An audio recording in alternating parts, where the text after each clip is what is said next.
আদুন শুংখাম অৰ্থাৎ সোণোৱালী শস্যৰ দেশ। 1228 চনৰ কোনোবা এটা দিনৰ ৰৌদ্ৰোজ্জ্বল পুৱা পাটকাই পাহাৰৰ শিখৰত বহি সোণোৱালী উপত্যকালৈ চাই এই মন্তব্য কৰিছিল তেওঁ। ক্ষমতাৰ বাবে আত্মীয়ৰ সৈতে যুদ্ধত লিপ্ত নহৈ পৰিয়াল আৰু বিশ্বস্ত সহযোগী অনুগামীক লগত লৈ সৌমাৰ পীঠলৈ আহি এই সোণালী শস্যৰ দেশত তেওঁ বিলীন হৈ গৈছিল। ৰজাৰ ক্ষমতাৰে ইচ্ছা কৰিলে জাপি দিব পাৰিলেহেঁতেন, কিন্তু তেওঁ নিদিলে, এৰা ধৰা কৰিলে, এৰিলে যিমান আঁকোৱালি ল'লে তাতকৈ বেছি।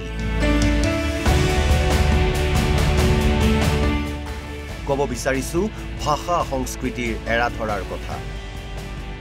তাৰে প্ৰতিফলন যেন অসম দিৱসৰ দিনটোত দেখা গ'ল মৰাণৰ ৰাজপথত।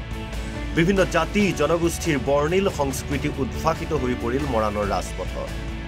টাইপাৰ উদ্যোগত আয়োজন কৰা চুকাফা দিৱস অৰ্থাৎ অসম দিৱসৰ দিনটোত পুনৰ দেখা গ'ল বৈচিত্ৰ্যময় অসমীয়া সংস্কৃতি।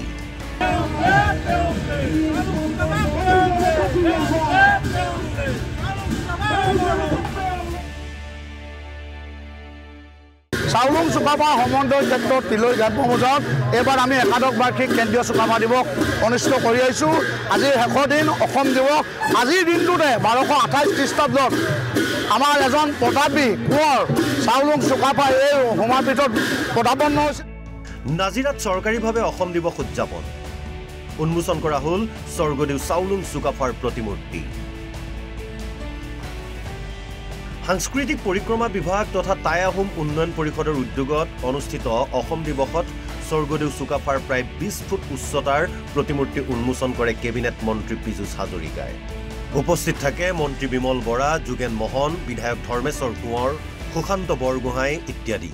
সমগ্ৰ অসমে আজি তেখেতৰ প্ৰতি শ্ৰদ্ধা নিবেদন কৰিছে। নাজিৰাত অসম চৰকাৰে সাংস্কৃতিক বিভাগে তেখেতৰ স্মৰণত আজিৰ দিনটো আমি উদযাপন কৰিছোঁ চৰকাৰীভাৱে।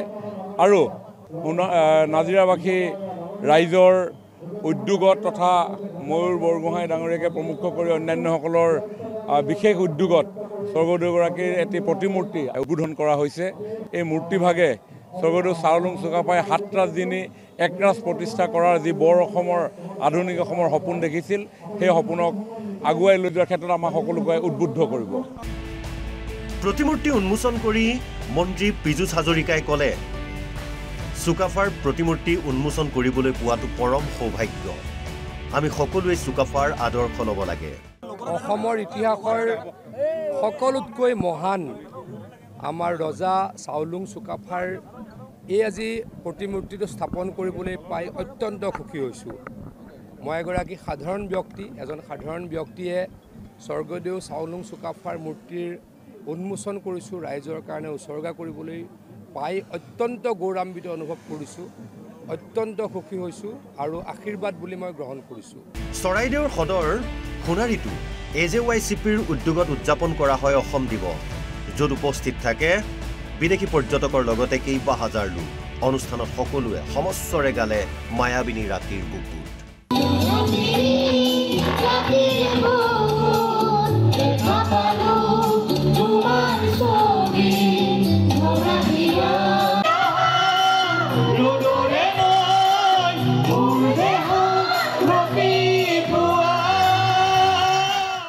বাৰ্তা এটাই যে আমি চুকাফাৰ আদৰ্শৰে অনুপ্ৰাণিত হৈ সেই পথেৰে আগবাঢ়িব খোজোঁ।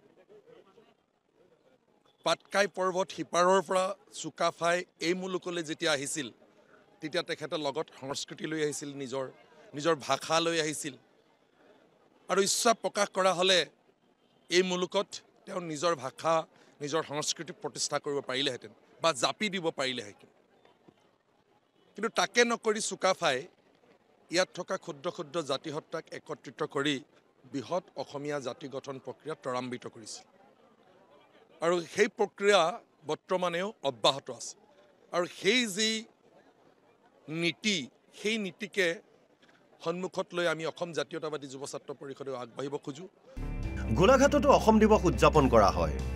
টাইপাৰ উদ্যোগত আয়োজন কৰা অসম দিৱসত চুকাফাৰ প্ৰতিমূৰ্তিত বন্তি প্ৰজ্বলন কৰাৰ লগতে জুবিন গাৰ্গলৈও শ্ৰদ্ধাঞ্জলি জনোৱা হয়।